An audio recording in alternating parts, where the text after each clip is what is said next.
1081. Sesuatu tergantung pada usaha manusia.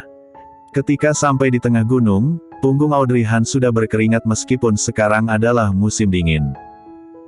Ketika mereka datang, mereka mengenakan topi, syal dan sarung tangan. Ketika sudah mendaki setengah gunung, mereka duduk dan beristirahat. Gita dan Audrey Han sudah melepas sarung tangan dan topi bahkan syal mereka. Gita sangat panas sehingga dia ingin melepas mantelnya, tetapi Arthur Xiao menghentikannya. Jangan dilepas, kamu hanya merasa panas di tubuhmu, tetapi suhunya tetap sama minggu ini. Jika kamu melepas mantelmu, tubuhmu akan masuk angin. Gita yang dihentikan olehnya mengerutkan hidungnya dengan tidak senang. Tapi panas sekali, bagaimana cara menghilangkan panas tanpa melepas jaket? Arthur Xiao mengeluarkan 2 handuk dari ranselnya, melihat ke satu sisi dan memberi isyarat. Ada kamar kecil di sana. Nyonya muda bisa pergi ke sana bersama Gita untuk mengeringkan keringat dan beristirahat sebentar. Audrey Han tersenyum dan mengambil handuk darinya. Terima kasih. Harus dikatakan bahwa Arthur Xiao benar-benar perhatian, dia bahkan memikirkan hal-hal ini. Semakin mencermati, Audrey Han merasa bahwa Arthur Xiao adalah orang yang baik. Gita sangat riang, Arthur Xiao seharusnya bisa menjaganya dengan baik. Ketika mereka sudah menyeka keringat di punggung mereka dan keluar, Arthur Xiao sudah menemukan air panas dan sedang menunggu mereka. Aku tidak tahu apa yang terjadi pada kalian barusan, minumlah air panas untuk mengusir hawa dingin. Ketika Audrey Han mengambil air panas, dia menatap Arthur Xiao dalam-dalam. Pria ini sangat perhatian. Terima kasih. Gita minum perlahan sambil memegang air panas, memandangi orang-orang dan peziarah di sekitar sambil menghela nafas.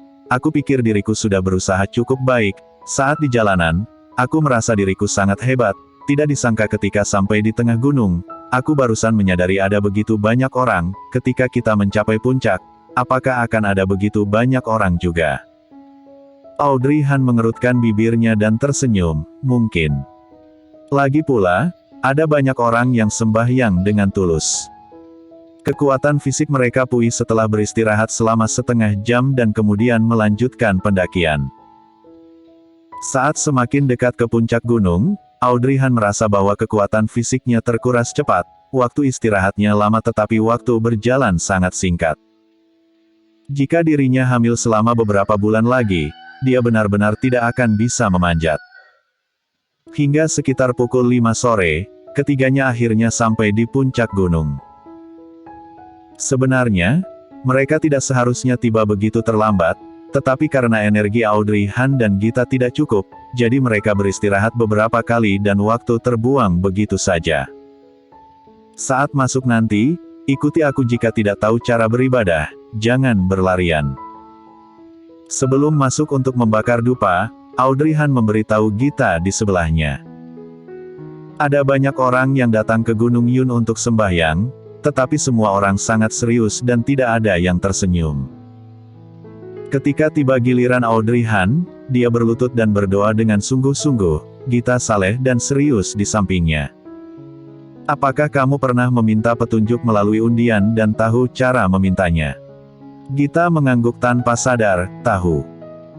Ketika Gita masih kecil, Hani Luo membawanya untuk sembahyang dan meminta petunjuk harapan. Hani Luo selalu mengatakan apa yang dia inginkan sebelum mengundi. Bagus.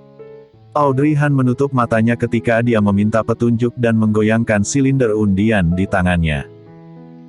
Setelah beberapa saat, salah satu nomor jatuh dari silinder seolah-olah memiliki vitalitas.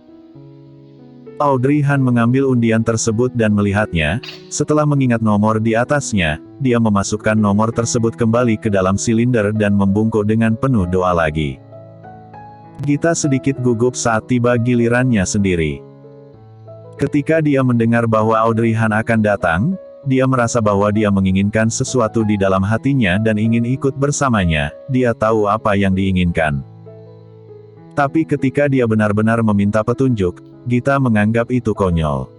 Akankah Bodhisattva mendengar doanya? Tidak. Akankah Bodhisattva membantunya mencapai ide-ide mustahil seperti itu? Ditambah lagi, dia sudah memutuskan untuk menyerah padanya. Mengapa datang ke sini untuknya lagi? Apa yang membuatmu linglung? Melihat Gita berdiri dengan bodoh, Audrey Han mengulurkan tangannya dan dengan lembut mendorongnya. Gita kembali sadar, dia maju untuk membungkuk memberi hormat, lalu mengambil silinder. Lebih baik jangan terlalu konyol. Gita Zhou. Gita menyebut namanya diam-diam di dalam hatinya, tetapi dia tidak tahu harus berkata apa selanjutnya, pikiran dan hatinya berantakan, sambil mengguncang undian. Piang, pada saat ini dia tiba-tiba kehilangan kendali, nomor-nomor di silinder tabung kayu berantakan dan jatuh ke tanah. Gita terkejut, membuka matanya dengan cepat dan menatap apa yang terjadi secara tak terduga di hadapannya. Audrey Han juga terkejut. Dia tidak menyangka hal seperti ini terjadi tiba-tiba. Dia berlutut dan membantu Gita memasukkan kembal nomor-nomor tersebut dan kemudian mengedipkan mata pada Gita. Bersikaplah yang serius. Maafkan aku. Gita berulang kali meminta maaf, berdoa lagi dan mengambil napas dalam-dalam untuk membuat hatinya lebih jernih. Gita Zhou. Setelah puluhan detik, sebuah nomor jatuh. Gita mengambilnya dan mengingat nomornya, lalu bangkit dan menyerahkan silinder itu kepada orang lain. Setelah meninggalkan aula, Audrey Han menatapnya dengan khawatir. Ada apa denganmu? Tampaknya gelisah sekali. Aku baik-baik saja, hanya saja tanganku bergetar tiba-tiba tadi. Audrey Han mengerucutkan bibirnya yang tipis, menatap wajahnya yang agak pucat dan tidak mengajukan pertanyaan lagi. Setiap orang memiliki beberapa rahasia kecil di hati mereka yang tidak ingin orang lain ketahui. Semua orang sama, jadi untuk apa dia menanyakannya? Orang yang memberikan penjelasan dari nomor yang diundi adalah seorang biksu tua, mengenakan jubah biksu dan tampak seperti ahli Taoisme. Audrey Han melaporkan nomornya terlebih dahulu. Biksu tua itu mendapatkan kertas yang berisi nomor itu untuknya dan setelah melihat sekilas, dia berkata, orang yang mendapatkan nomor ini bisa menyelesaikan semua hal yang diinginkan selama punya niat. Mendengar, mata Audrey Han berbinar, dia tersenyum sedikit dan membungkuk kepada biksu tua itu. Terima kasih, Tuan. Kamu. Biksu tua itu menatap Gita, yang tampak sedikit khawatir. Gita kembali sadar, membuka bibirnya dan kemudian mengucapkan nomornya. Undiannya sepertinya tidak terlalu bagus. Benar saja, setelah biksu tua itu menemukan kertas nomor itu, suaranya menjadi sedikit lebih serius. Nomor ini. Gita menggigit bibir bawahnya. Biksu tua itu tiba-tiba mengubah kata-katanya, jangan terlalu khawatir.